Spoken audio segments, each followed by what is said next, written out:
Hello दोस्तों, स्वागत है आपका घर बैठे खिलाड़ी के एक और एपिसोड में। कुछ दिनों से मैं किसी वीडियो के साथ नहीं आया था क्योंकि कुछ मैच के बारे में कुछ विशेष जानकारी भी उपलब्ध नहीं थी और मीडिया में सिर्फ विराट कोहली के बेटे की बातें चल रही थी और हमें उसमें शायद कोई दिलचस्पी है नहीं। शायद क्या नहीं है दिलचस्पी, वो उनके पारिवारिक मामला है, पर्सनल बातें हैं और उसका मीडिया पे ढिंढोरा पीटना, ये सब चीज़ें सही नहीं लगती। विराट ने मैं अपना एक पोस्ट डालकर दुनिया को बता दिया था कि वो दोबारा से पिता बने, उसकी मुबारकबाद हो उन्हें। और देश में मैच के बारे में तो कोई ज़्यादा डिस्कशन चल नहीं रहा था, सिर्फ यही चल रहा था कि विराट के लड़के का जो नाम है उसका क्या मतलब है। कोई उसे टर्किश वर्ड बता रहा था, तो कोई संस्कृत से लिया बता रहा था, कोई कुछ बता रहा था। खैर जो भी है वो उनका पर्सनल मामला है। तो हम भी अपने काम में बिजी थे, नौकरी भी करनी होती है तो समय नहीं निकाल पाए। पर यह था कि जब मैच शुरू होगा तो हम ज़रूर आएंगे। हमारे जैसे खिलाड़ी जो घर पे बैठ गए, जब मैच होता है तो हमें उसमें पूरा इंटरेस्ट आता है और हम इंटरेस्ट लेते भी हैं। तो आज मैच शुरू हुआ और आज हम आपके सामने आ गए। और तो आज का जो दिन रहा काफ़ी मिला जुला दिन रहा मेरे लिए। मैच में आज की सबसे अच्छी बात ये थी, जो डेब्यूटन आकाशदीप ने जो स्टार्टिंग की शुरू की जो 3 विकेट लिए, वो तीनों विकेट मैंने देखे और काफ़ी खुशी हुई। अगर मैं जनरली बताऊं तो मुझे उम्मीद नहीं थी कि आकाशदीप का डेब्यू होगा और मैं चाहता भी नहीं था कि उसका डेब्यू हो, क्योंकि जिस तरीके से भारतीय टीम पिछले कई सालों से, मतलब 1-2 सालों से जिस तरीके से डेब्यू हो रहे हैं टीम में, वो भारतीय टीम की सेहत के लिए भी अच्छे नहीं है ना। मतलब इतने सारे आपने डेब्यू करा दिए, फिर वो खिलाड़ी आते हैं, खो जाते हैं, 1-2 मैच। मुझे लगता है कि अगर आप किसी का डेब्यू कराते हैं तो कम से कम उसे 8-10 मैच तो मिलने चाहिए। पर आप सिर्फ नाम के लिए भारतीय टेस्ट कैप को बांटे जा रहे हैं तो थोड़ी दिक्कत की बात है। इतनी आसानी से नहीं मिलनी चाहिए। और मैंने देखा है कि जितने भी भारत के बॉलर आते हैं, फास्ट बॉलर, वो कुछ खास नहीं कर पाते हैं, वो आके पिटते ही हैं। मैं यही सोचता था इतने सालों से, 30-35 साल से क्रिकेट देखते हुए मुझे हो गए हैं, कि भाई कोई इंडिया का ऐसा बॉलर क्यों नहीं आता जो आके 5 विकेट ले या 6 विकेट ले या जिसकी गेंद थोड़ी तेज निकले या कुछ हो। हमारे बॉलर ऐसे ही क्यों आते हैं बेचारे, जो पूरा पूरा पिटते हैं और दे चौका दे छक्का खाते हैं। पर आज मेरी आशा के विपरीत आकाश का डेब्यू हुआ और उसने बहुत शानदार बॉलिंग करी। मैंने उसे पहली बार बॉलिंग करते हुए देखा, पता चला है कि वो भी फास्ट ट्रैक हुए भारतीय क्रिकेट में। मतलब वो बिहार के खिलाड़ी है, वहाँ टेनिस बॉल वगैरह खेलते थे। किसी अंडर 23 कोच खिलाड़ियों की नज़र पड़ी, उन्होंने कोच को बोला, कोच ने उसको फास्ट ट्रैक किया, बंगाल में खिलाने लगे। वहाँ से वो आईपीएल के लिए खेले, फास्ट ट्रैक हो गए। वो फास्ट ट्रैक खिलाड़ी, वो अंडर 15, 16, 17, 19 वाली क्रिकेट से नहीं आए। पर अच्छा लगा, बिहार का लड़का है तो जान भी बहुत थी, मेहनत उसने करी, उसकी काफ़ी गति भी निकल रही थी, स्पीड अच्छी थी। उसने जो बॉलिंग करी बहुत शानदार करी। पूरे दिन में भारत के लिए सिर्फ एक यही अच्छी बात है। काफ़ी दिन से भारतीय मीडिया बड़ा नाखुश था कि जो रूट जो है ढंग से बैटिंग नहीं कर रहे हैं, बेसबॉल खेल रहे हैं। इंग्लिश मीडिया तो था ही, हमारे मीडिया वाले भी और बहुत से पुराने खिलाड़ी भी बड़ा अफसोस कर रहे थे कि जो रूट को वैसे ही खेलना चाहिए। तो जो रूट ने आज सबकी शिकायतें मिटा दी, वो वापस अपने ढर्रे पे वापस आ गए और उन्होंने सेंचुरी मार दी है। और ये भारत के खिलाफ उनकी 10वीं सेंचुरी है। टोटल 31 मार सेंचुरी कर चुके हैं। 31 में 10 तो भारत के खिलाफ हैं। स्टीवन स्मिथ से आगे निकल गए वो। स्टीवन स्मिथ ने 9 मारी हैं, इन्होंने 10 मार दी हैं। तो मुझे नहीं याद कि जब भी जो रूट ने सेंचुरी मारी हो तो इंग्लैंड हारा हो वो मैच, खासकर भारत के खिलाफ। हमने 112 पे 5 आउट कर दिए थे। उसके बाद हमारी टीम में बात चलती रही कि सीनियर बॉलर ही बॉलिंग करेंगे, तो अश्विन और जडेजा ही लगे रहे।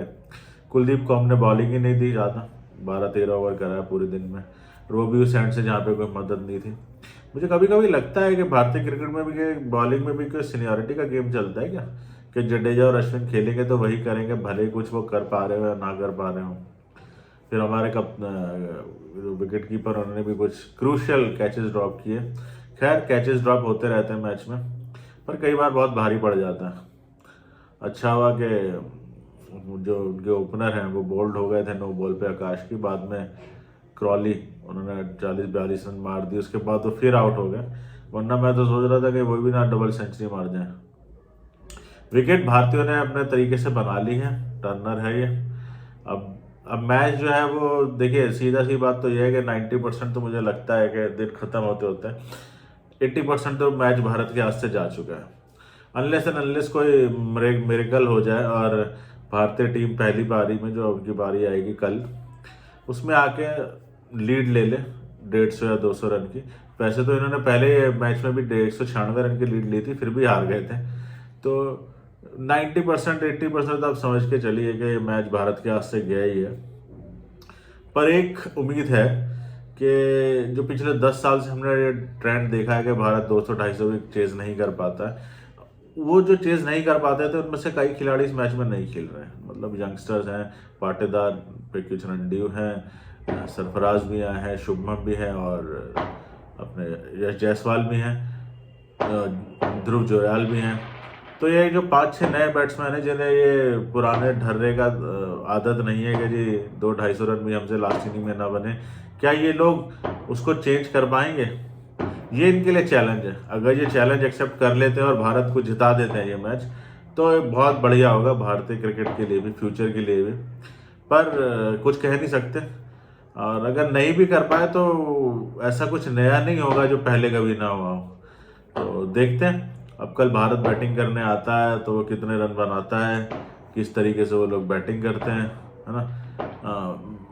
मुझे तो ये लगता है कि कहीं इंग्लैंड ही लीड ना ले पहली बारी में, क्योंकि हमारे बॉलर बहुत ही ज़्यादा, मतलब काफ़ी असफल दिखे हैं इस पिच पर। और देखें कल ड्रास्टिकली विकेट चेंज ना हो जाए और इंग्लैंड के जो बॉलर किसी श्रेणी में अब गिनते नहीं हैं उन्हें, वो फिर से खेल में ना आ जाए। तो फिलहाल तो ये भारत के लिए मिला जुला दिन तो नहीं कहूँगा मैं। मेरे लिए तो ये बस भारत के लिए पहला सेशन था और दूसरे सेशन में हमने कुछ चेंजेस नहीं किए। हमारे कप्तान रोहित कई बार लगते हैं ना, वो वेट करते हैं कि सामने वाला खुद ही आउट हो जाएगा। और मैं तो जैसे बताया 35-40 साल से क्रिकेट देखता आ रहा हूँ, मैंने बहुत देखा है कि आखिरी के हमारे से बल्लेबाज कई बार मेन मैचेस में आउट ही नहीं होते हैं। और अब डॉली रॉबिन्सन मुझे लग रहा है साल में पहली बार क्रिकेट खेलना है, वही 50 रन की साझेदारी कर गया। पता नहीं टीम होमवर्क नहीं करती है, कुछ नहीं करती है, मतलब करती है होमवर्क, 2-1 मैच हारने के बाद होमवर्क करके आते हैं लोग। पर ये प्रोफेशनल है, इन्हें पता होना चाहिए। कुछ भी इन्होंने गेंद ऑफ स्टंप्स के बाहर डालने की कोशिश ही नहीं करी, बैट के नीचे ही उन्हें दिए जा रहे हैं, है ना। कुछ भी ट्राई करने की अलग कुछ करने की कोशिश भारतीय गेंदबाजों ने की नहीं है। तो मिला जुला दिन तो नहीं कहूँगा मैं तो कहूँगा ये दिन जो है 25% भारत का था और बाकी दिन खत्म होते होते ये पूरा दिन ही आप समझ लीजिए इंग्लैंड का है। इंग्लैंड ये तो अच्छी तरह समझ चुका है कि इस ब्रिज के ऊपर 500 रन तो बनने से रहे। तो अगर इंग्लैंड ने कल आके 50-60 रन और जोड़ लिए तो मुझे लगता है उनके लिए काफ़ी होंगे। मुझे लगता है रांची इंग्लैंड के लिए राजकोट साबित होगा। राजकोट जो है भारत के लिए साबित हुआ था कि 3 विकेट पे आउट होने के बाद भारत ने मैच जीत लिया था, वैसे मुझे लगता है इंग्लैंड भी 5 विकेट आने के बाद इंग्लैंड भी आज 300 के ऊपर पहुंच गया है। तो खुश होगा इंग्लैंड और उन्हें होना भी चाहिए। बाकी देखिए ज़्यादा तो मैच में आज ज़्यादा कुछ स्पेशल हुआ नहीं। जैसे मैंने बोला आकाशदीप का डेब्यू काफ़ी शानदार था। अब देखेंगे कि भारत के नए बल्लेबाज कैसी बैटिंग करते हैं। क्या वो जो ढर्रा है हमारा कि हम लास्ट इनिंग में रन नहीं बना पाते, क्या वो टूटेगा इस मैच में? क्योंकि जैसे मैंने बोला इस मैच में वो खिलाड़ी नहीं है जो जिन्हें एक्सपीरियंस है वो रन ना बनाने का। इस टीम में कुछ नए खिलाड़ी आए हैं जो अपने तरीके से क्रिकेट खेल रहे हैं, हो सकता है वो बना दें, और वो बना देंगे तो वही भारतीय क्रिकेट की जीत होगी। हमारे ऐसे खिलाड़ी जो घर बैठ गए, हमारे लिए भी कुछ नया होगा देखने के लिए ना। नहीं तो इतने सालों से जो हम देखते आ रहे हैं वही चले जा रहा है तो उसका तो कोई फायदा नहीं ना। तो अब एक चीज़ जो बदलने की जरूरत है कि चौथी पारी में भारत चेस करके भी जीतना सीखे।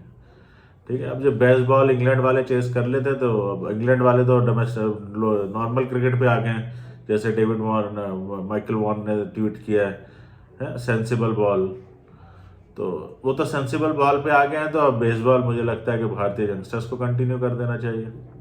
जाएं पहली पारी में भी खुल के रन बनाएं, कम से कम प्रैक्टिस कर ले कि चौथी पारी में भी मार के खेलना है ना। और चौथी पारी आया तो दिखाएं अपना दम, दिखाएं अपना जलवा, दिखाएं कि हम तैयार हैं, दिखाएं इंग्लैंड को कि बेसबॉल कैसे खेला जाता है। और उम्मीद तो यही है कि भारत के यंगस्टर्स अच्छा करेंगे ना। पर उम्मीद तो है, पर अगर ना भी हो तो जैसे मैंने कहा कि कुछ नया नहीं होगा, और हम उसके लिए भी रेडी हैं, और मैं चाहूँगा आप लोग भी रेडी रहें उस चीज़ के लिए भी। लड़के नए हैं, अच्छी कोशिश कर रहे हैं, उन्हें समय दीजिए। अगर ये सीरीज़ बराबर भी हो जाती है, हम धर्मशाला जाते हैं, वहाँ देखते हैं क्या होता है। और क्रिकेट में मज़ा आना चाहिए, चुनौती पेश करनी चाहिए भारत को ना। जो नए लड़के हैं उन्हें भी चुनौती पेश करनी चाहिए, उन्हें दिखाना चाहिए कि भाई हम में भी दम है। और जो लोग टीम से बाहर गए उनका आना मुश्किल कर दो अब टीम में, दिखाओ दम। उम्मीद तो ये है, हम नए खिलाड़ियों से यही उम्मीद करते हैं। कोई भी नया इंसान का नया कोई काम शुरू कर रहा है तो उसको बेस्ट ऑफ लक होता है हमारी तरफ से हमेशा, किसी भी फील्ड में हो वो जीवन के। ये नए लड़के भी खेल रहे हैं तो इनको भी बेस्ट विशेज़ हैं हमारी तरफ से, जो खेल के प्रशंसक हैं, पुराने प्रशंसक हैं, पुराने खिलाड़ी रहे हैं। और उम्मीद है कि ये अच्छा करेंगे, अपने लिए भी अच्छा करेंगे, देश के लिए भी अच्छा करेंगे। अब देखते हैं कि कल क्या होता है। कल मैच शुरू होगा तो पता चलेगा।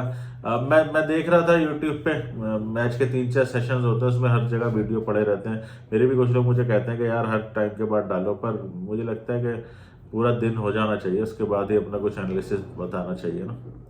अब पहले 2 घंटे में आप खुश हो जाओ, फिर 1 घंटे बाद आप उदास हो जाओ, फिर 30 और 5 घंटे बाद पूरे ही डल हो जाओ, उससे क्या फ़ायदा ना। और बाकी मुझे लगता है कि जैसा मैंने बोला कि जर्नलिस्ट वर्नलिस्ट जिन लोग हैं इनका काम है, तो वो आप लोगों को अपडेट करते रहते हैं। मुझे नहीं लगता कि आपको मेरे से किसी खेल की स्कोर की ज़रूरत है, वो तो हमें पता ही होता है। हमारा चैनल तो सिर्फ इसलिए है कि हम अपने कुछ पॉइंट ऑफ व्यूज़ रख सकें, कुछ जो हम लोग पुराने खिलाड़ी रहे हैं आप लोगों से जुड़ सकें, हम सारे पुराने एक दूसरे से जुड़ सकें, और एज अ फैन हम अपने कुछ पॉइंट ऑफ व्यूज़ रख सकें, और बता सकें कि हमें क्या लगता है और क्या आप चाहते थे इतने सालों से कि ऐसा होना चाहिए भारतीय क्रिकेट में खासकर। तो आज के लिए मुझे लगता है इतना काफ़ी है। मुझे तो जैसा मैंने कहा कुछ ज़्यादा विशेष लगा नहीं आज के दिन में, आकाशदीप के डेब्यू के अलावा। 5 विकेट ले लेता तो ज़्यादा मज़ा आता। मुझे तो याद नहीं आता यार किसी भारतीय गेंदबाज ने 5 विकेट डेब्यू पे लिए हो। फास्ट बॉलर ने, हिरवानी ने तो लिए थे, वेंकटपति राजू ने भी लिए थे, वो तो अलग बात है। पर कोई फास्ट बॉलर जैसे ऑस्ट्रेलिया वाले आते ना, बॉलन आया था वो लेके गया, ब्रेट लिया उसने लिए, शोएब ने लिए, शोएब अख्तर ने लिए, कई सारे बॉलर्स फास्ट बॉलर्स ने लिए हैं,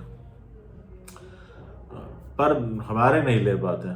पर कम से कम आज आकाशदीप ने बहुत अच्छी बॉलिंग करी है। मुझे लगता है कि ऑस्ट्रेलिया टूर पे आकाशदीप जैसे बॉलर बहुत अच्छे आएंगे। वहाँ पे बुमराह भी होने चाहिए, आकाशदीप भी होने चाहिए, सिराज भी होने चाहिए, और मोहम्मद शमी भी होने चाहिए। तब हमें लगता है कि हमारा ऑस्ट्रेलिया में कुछ चांस होगा। खैर रांची में तो अब देखते हैं कि पिच कैसा बिहेव करती है। परंपरागत रूप से तो टर्नर ही रहा है, और आज कुछ खास विकेट बदत हमारे गेंदबाज तो ले नहीं सके। कल देखते हैं कि हमारे बल्लेबाज उस पर कैसे बल्लेबाजी करेंगे। तो तब तक अपना ख्याल रखिए, मस्त रहिए, स्वस्थ रहिए, व्यस्त रहिए। अगर आपको ये मेरी बातें पसंद आती हैं तो मेरे चैनल 0 को सब्सक्राइब करें, लाइक करें, इस वीडियो को शेयर करें, ताकि यूट्यूब को भी पता चले और वो भी और लोगों के साथ शेयर करें, ताकि हमें वीडियो बनाने में मज़ा आए। और भी चैनल पे और भी चीज़ें हैं जो आपको चैनल पे जाके चेक करनी चाहिए। लाइक कुछ पॉडकास्ट हैं जो भी आने वाले हैं, और किताबें आप पढ़ते हैं तो उसके लिए books as an bunch of stories है, और भी कुछ वीडियोस फ्यूचर में आने वाले हैं। तो चैनल को लाइक कीजिए, सब्सक्राइब कीजिए, और अपना ख्याल रखिए। Take care, bye.